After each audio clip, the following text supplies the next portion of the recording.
श्रीमद् भागवत पुराण प्रथम स्कंद तीसरा अध्याय। श्री सूत जी कहते हैं, सृष्टि के आदि में भगवान ने लोकों के निर्माण की इच्छा की। इच्छा होते ही उन्होंने महत्व आदि से निष्पत्ति पुष्प रूप ग्रहण किया। उसमें 10 इंद्रियां, 1 मन और 5 भूत, ये 16 कलाएं थीं। उन्होंने कारण जल में शयन करते हुए जब योग निद्रा का विस्तार किया, तब उनकी नाभि सरोवर से एक कमल प्रकट हुआ और उस कमल से प्रजापतियों के अधिपति ब्रह्मा जी उत्पन्न हुए। भगवान के उस विराट रूप के अंग प्रत्यंग ही समस्त लोकों की कल्पना की गई है। वह भगवान का विशुद्ध सत्व में श्रेष्ठ रूप है। योगी लोग दिव्य दृष्टि से भगवान की उस रूप का दर्शन करते हैं। भगवान का वह रूप हजारों पैर, जांघें, भुजाएं और मुखों के कारण अत्यंत विलक्षण है। उससे सहस्त्र सिर, हजारों कान, हजारों आंखें और हजारों नासिकाएं हैं। हजारों मुकुट, वस्त्र और कुंडल आदि आभूषणों से वे उल्लासित रहता है। भगवान का यही पुष्प रूप, जिसे नारायण कहते हैं, अनेक अवतारों का अक्षय कोश है।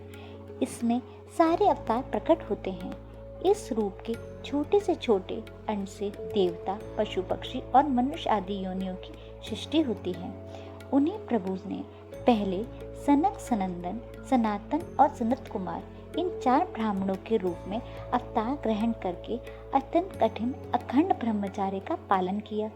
दूसरी बार इस संसार के कल्याण के लिए समस्त यज्ञों के स्वामी उन भगवान ने ही रसातल में गई हुई पृथ्वी को निकाल लेने के विचार से सूखा रूप ग्रहण किया।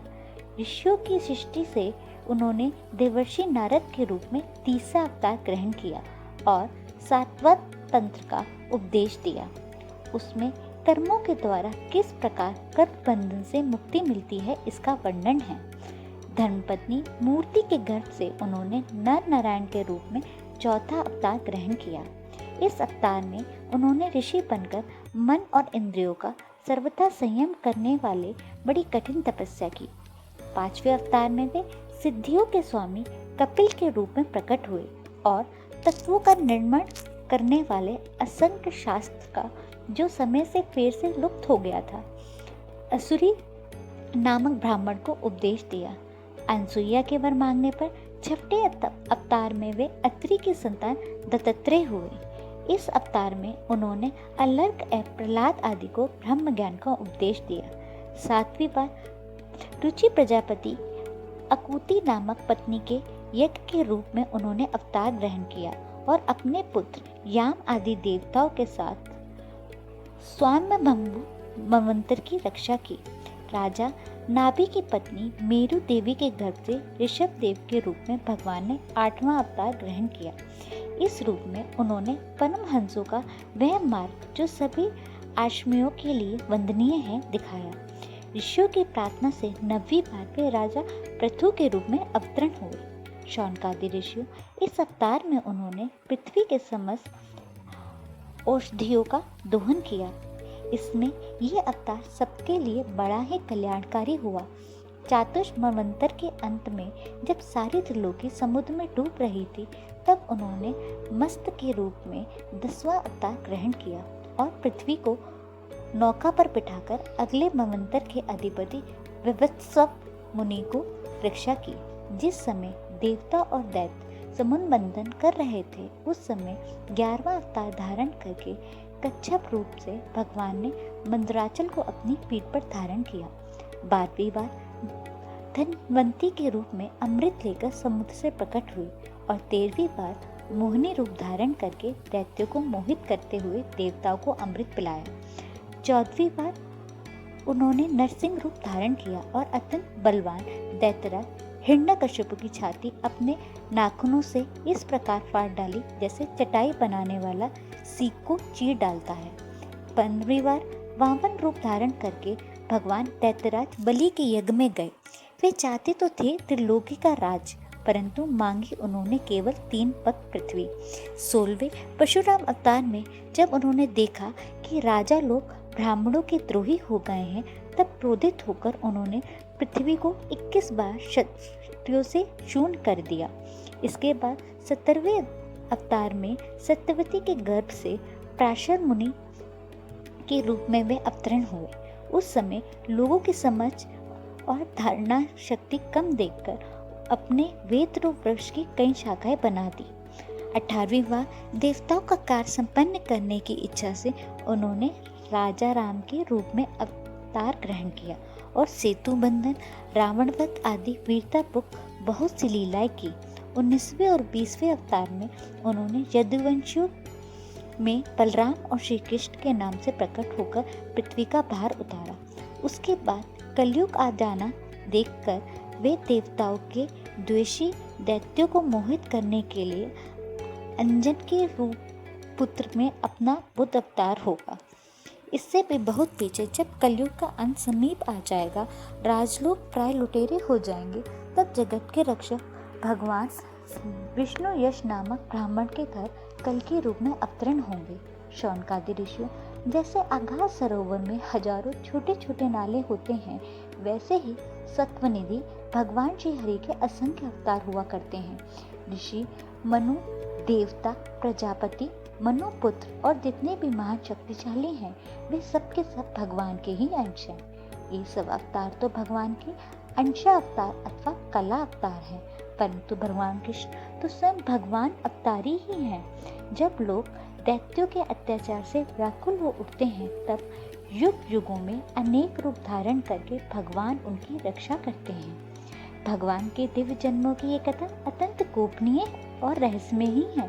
जो मनुष्य एकाग्र चित्त से नियम पूर्वक सायंकाल और प्रातःकाल इसका पाठ करता है, वह सब दुखों से छूट जाता है। प्राकृत स्वरूप रहित जिनमें भगवान को ये स्थूल जगतकार रूप है, ये उनकी माया के महत्वादी गुणों से भगवान में ही कल्पित है। जैसे बादल वायु के आश्रय होते हैं और धूसरपान धूल में होता है, परंतु अल्प बुद्धि मनुष्य बादलों को आकाश में और धूसरपने का वायु में आरोप करते हैं। वैसे ही अविवेकी पुरुष सबके साक्षी आत्मा में स्थूल दृश्य रूप जगत का आरोप करते हैं। इस स्थूल रूप में परे भगवान का एक सूक्ष्म अव्यक्त रूप है, जो ना तो स्थूल की तरह आकार आदि गुणों वाला है और ना देखने सुनने में ही आ सकता है। वही सूक्ष्म शरीर है। आत्मा का आरोप या प्रवेश होने से यही जीव कहलाता है और इसी का बार बार जन्म होता है।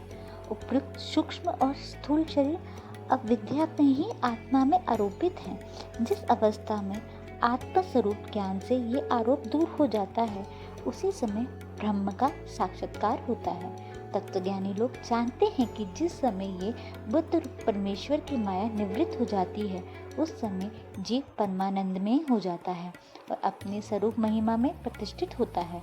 वास्तव में जिनके जन्म नहीं और कर्म भी नहीं है, उन हृदयेश्वर भगवान के अप्रकृत जन्म और कर्मों का तत्वज्ञानी लोग इस प्रकार वर्णन करते हैं, क्योंकि उनके जन्म और कर्म वेदों के अत्यंत गोपनीय रहस्य हैं। भगवान की लीला अमोघ है। वे लीला से ही इस संसार का सृजन, पालन और संहार करते हैं, किंतु इसमें आसक्त कभी नहीं होते। प्राणियों के अत्यंत कारण में छिपकर रहकर ज्ञानेंद्रियों और मन के निमित्तका के रूप में उनके विषयों का ग्रहण भी करते हैं, परंतु उनसे अलग रहते हैं। वे परम स्वतंत्र हैं। ये विषय कभी उनसे लिप्त नहीं कर सकते। जैसे अनजान मनुष्य जादूगर अथवा नट के संकल्प और वचनों की कई करामातों को नहीं समझ पाता, वैसे ही अपने संकल्प वेदों के द्वारा भगवान के प्रकट किए हुए इन नाना नाम और रूपों को तथा उनकी लीलाओं को बुद्धिजीव बहुत ही तर्क युक्ति के द्वारा नहीं पहचान सकता। चक्र प्राणी भगवान की शक्ति और पराक्रम अनंत है, उनको कोई था नहीं सकता। वे सारे जगत के निर्माता होने पर भी उनसे सर्वथा परे हैं।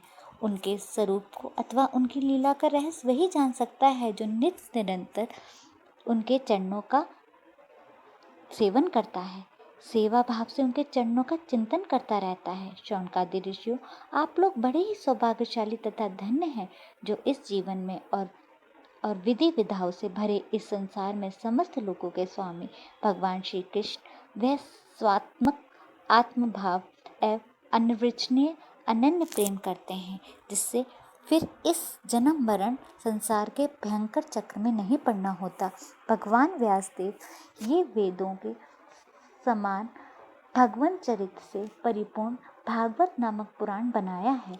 उन्होंने इस कल्याणकारी और महान पुराण को लोगों के परम कल्याण के लिए अपने आत्मज्ञानी शिरोमणि पुत्र को ग्रहण करवाया। इससे सारे वेद और इतिहासों का सारा सार संग्रह किया गया है। सुखदेव जी ने राजा परीक्षित को ये सुनाया। उस समय वे परम ऋषियों से घिरे हुए आमरण अंशावत लेकर गंगा तट पर बैठे हुए थे।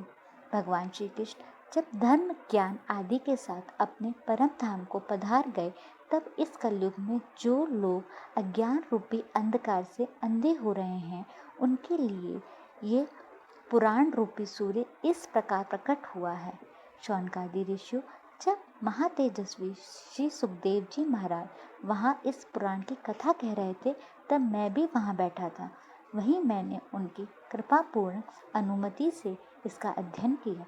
मेरा जैसा अध्ययन है वो मेरी बुद्धि ने जिस प्रकार इसको ग्रहण किया, उसी के अनुसार इसे मैं आप लोगों को सुनाऊंगा। इसी के साथ तीसरा अध्याय समाप्त हुआ।